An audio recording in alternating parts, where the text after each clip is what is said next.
Welcome back to The Explainer. Today we're jumping right into part 1 of an incredibly useful 8-part tutorial called IPv6 Troubleshooting for System Administrators and Technical Support. This material is brought to us by Virtualization Options LLC, which is a Colorado-based technology research, education, and advisory organization. Look, if you're a sysadmin or a tech support pro who already knows IPv4 like the back of your hand, and you've just been handed the massive task of supporting your organization's migration to IPv6, you are in exactly the right place.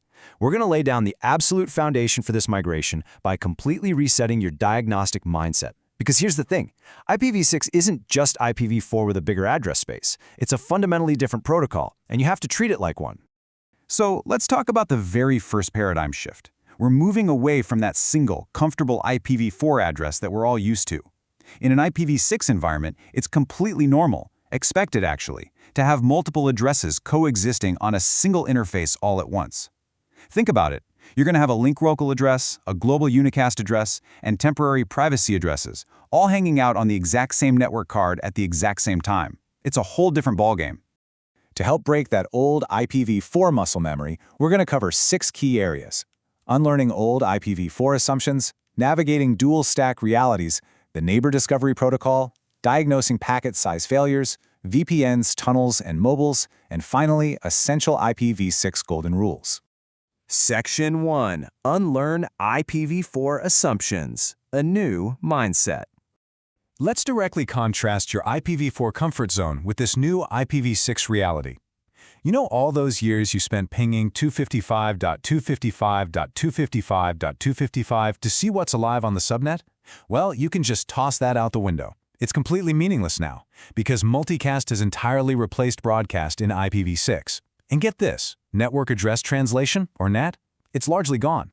Every single device on your network is now potentially globally routable. That means your entire approach to firewall design and all your security assumptions have to change on day one. No more hiding behind that. Section 2. Dual Stack Realities, running both protocols. Here's where things get really tricky. A connection might appear to be working perfectly fine for your users, but it might actually be failing in the background. Modern web browsers use a mechanism called happy eyeballs, which is defined in RFC 8305. Basically, the browser prefers IPv6, but it races it against IPv4 after a 250 millisecond delay. So, if your IPv6 path is broken, you don't get a clean, easy-to-spot error message. Nope. Instead, your users are secretly suffering a 250 millisecond latency penalty on absolutely every connection they make. It's a totally silent failure. Because these dual-stack failures are often practically invisible to standard user reports, you cannot just open a web browser, see a web page load, and say, yep, the network's fine. You have to explicitly test both stacks independently to see the true picture. Get really comfortable using command line tools like curl-6 for IPv6 and curl-4 for IPv4. Honestly, isolating the protocols like this is the only reliable way to figure out exactly which one is failing before you jump to any conclusions. Section 3. Neighbor Discovery, the ARP replacement. Okay, say goodbye to our old friend ARP. In IPv6, the Neighbor Discovery Protocol, or NDP, completely replaces it. Let's walk through a duplicate address detection, or DAD, failure. When a host wants an IP address, it sends a neighbor solicitation for a tentative address. If another host on the network responds, bam, conflict detected. The address gets slapped with a DAD failed flag, which leaves you with zero global connectivity. This happens way more often than you'd think, usually because of duplicated MAC addresses from cloned virtual machines, or sometimes DAD packets just get blocked by an overly aggressive switchport security setup. Sticking with NDP for a second, we have to talk about router advertisements, or RAs. RAs are what actually carry the default gateway information down to your clients. But here's the catch. Unlike IPv4 DHCP, the client doesn't send an explicit gateway renewal request. The host is just sitting there, relying entirely on periodic RA refreshes from the router. So if those router advertisements get blocked by a switch, or if a router sends an RA with a lifetime of 0, your host will just silently lose their default route. Poof, gone. Section 4. Diagnosing packet size, PMTUD failures. You are definitely going to see this classic help desk symptom. A user complains the network is down. You do a quick ping and it succeeds effortlessly. Why? Because small ping packets fit perfectly within all link MTUs.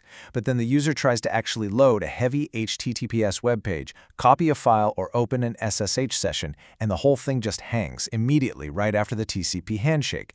This bizarre contrast is the absolute hallmark of a path MTU discovery failure, or PMTUD failure. Let's break down exactly how a PMTUD block hole happens. It goes like this. The source sends a large IPv6 packet. A router somewhere down the path hits an MTU limit because the next link is physically smaller.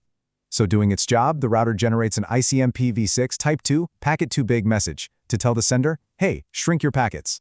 But then, and this is the kicker, an overzealous firewall blocks that critical type 2 message.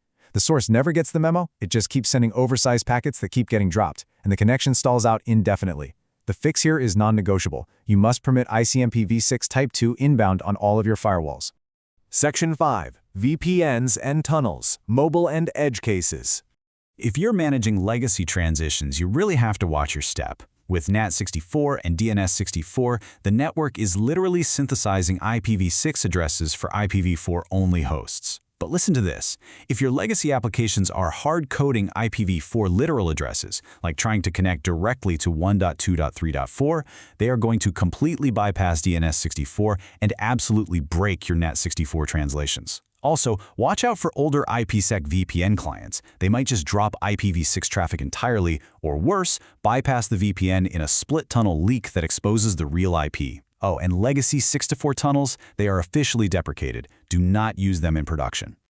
Another fun fact? Different operating systems show their IPv6 growing pains in wildly different ways. iOS devices, for example, aggressively rotate their addresses to prevent tracking, which makes troubleshooting a specific device a real headache. On the flip side, container environments like Docker can accidentally flood your physical switch with rogue router advertisements.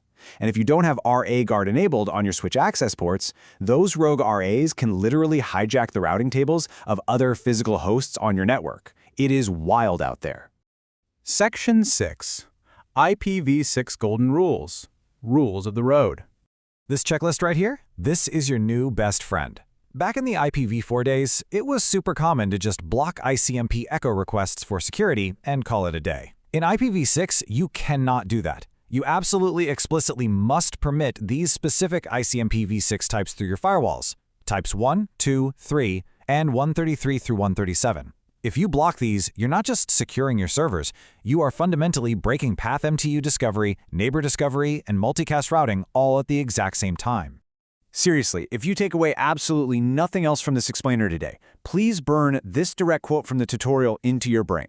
Never block ICMPv6 entirely. It is no longer some optional diagnostic extra like it was in IPv4. It is the literal lifeblood of the IPv6 protocol. Without it, your network simply will not function.